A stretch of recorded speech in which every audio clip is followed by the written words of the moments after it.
दोस्तों, हमारी परंपराओं के हिसाब से शादी के रिश्ते को बहुत ही पवित्र और अच्छा माना जाता है।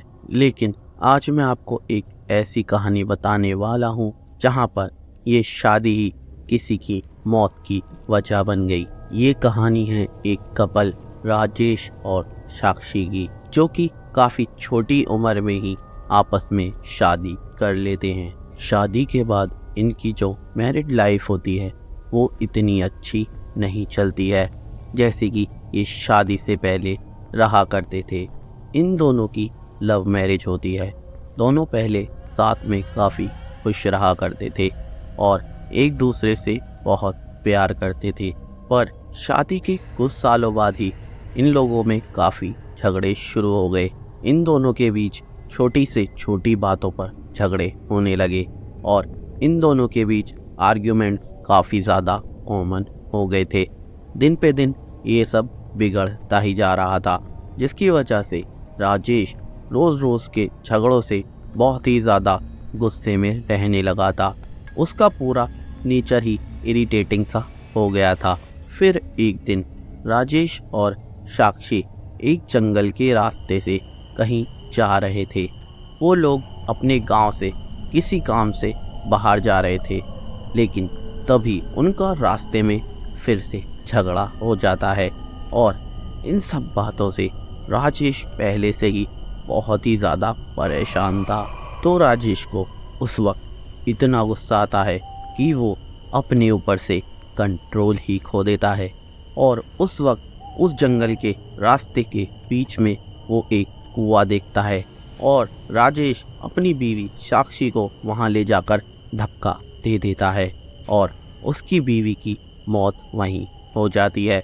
जिसके बाद जब वो होश में आता है और उसका गुस्सा थोड़ा कम होता है, तब उसे फील होता है कि उसने अपनी बीवी को मार डाला है और वो काफ़ी घबरा जाता है।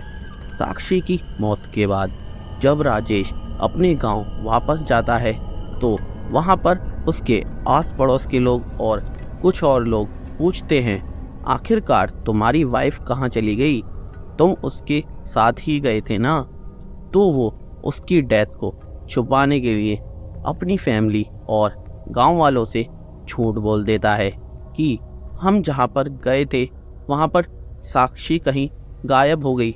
मैंने उसे ढूंढने की काफ़ी कोशिश करी, पर वो मुझे कहीं भी नहीं मिली और इसलिए मैंने पुलिस स्टेशन में FIR भी कराई है उसे ढूंढने के लिए।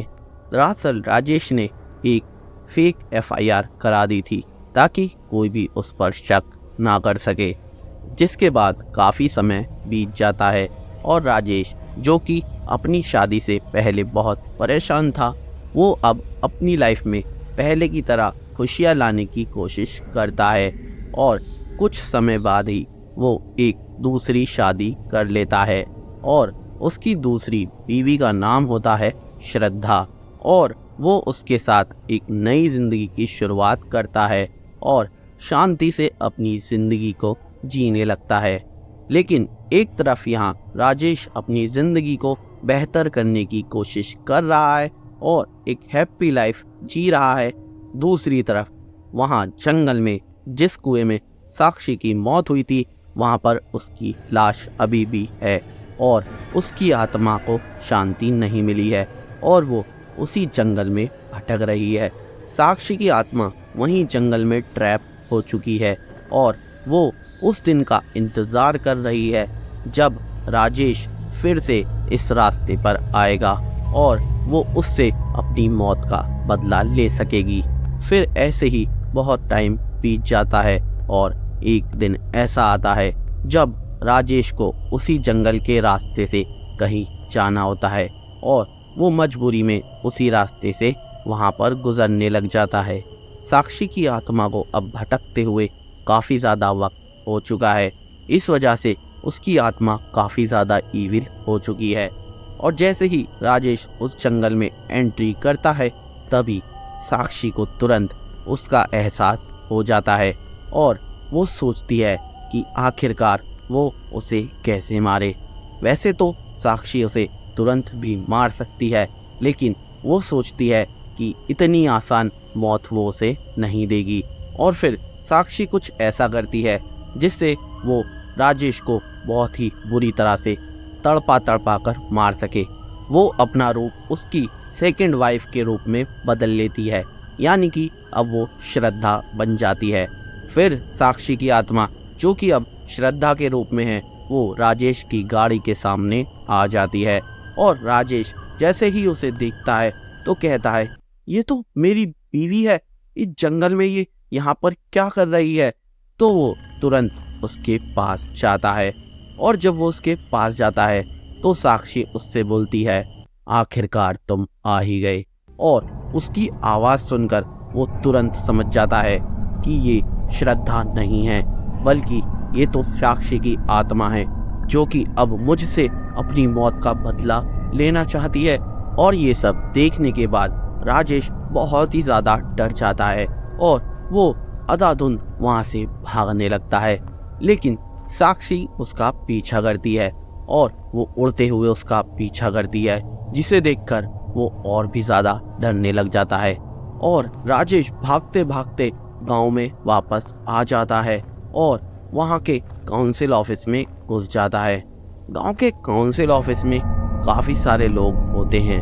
वो उनसे उनकी मदद मांगने लग जाता है, लेकिन तभी हम देखते हैं पीछे पीछे साक्षी की आत्मा, जो कि श्रद्धा के रूप में है, वो भी काउंसिल ऑफिस में आ जाती है।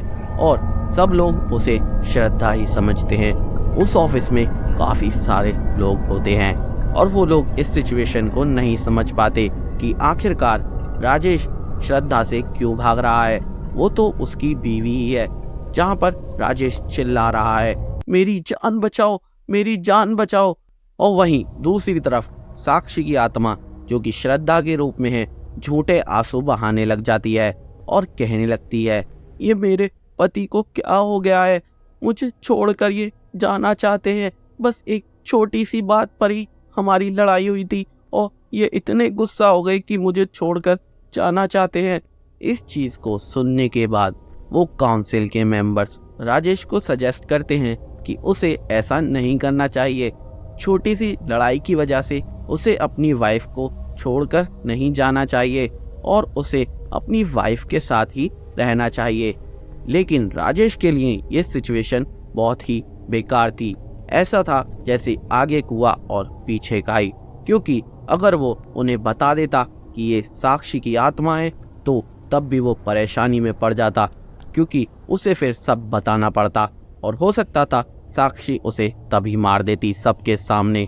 काउंसिल के सभी लोग राजेश से फोर्सफुली कहते हैं, अच्छा एक काम करो, तुम आज की रात श्रद्धा के साथ बिता लो, फिर कल फैसला करेंगे कि आखिरकार हमें क्या करना है।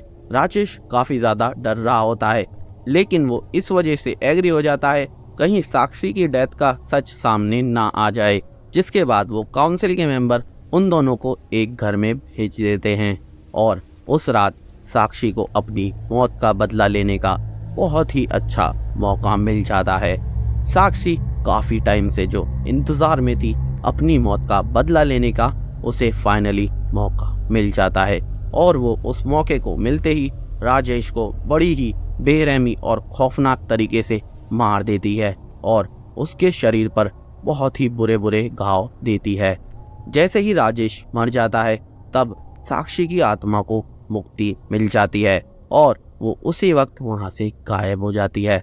फिर सुबह हो जाती है और गांव के काउंसिल के मेंबर्स उनके पास जाते हैं कि आखिरकार अब क्या करना है।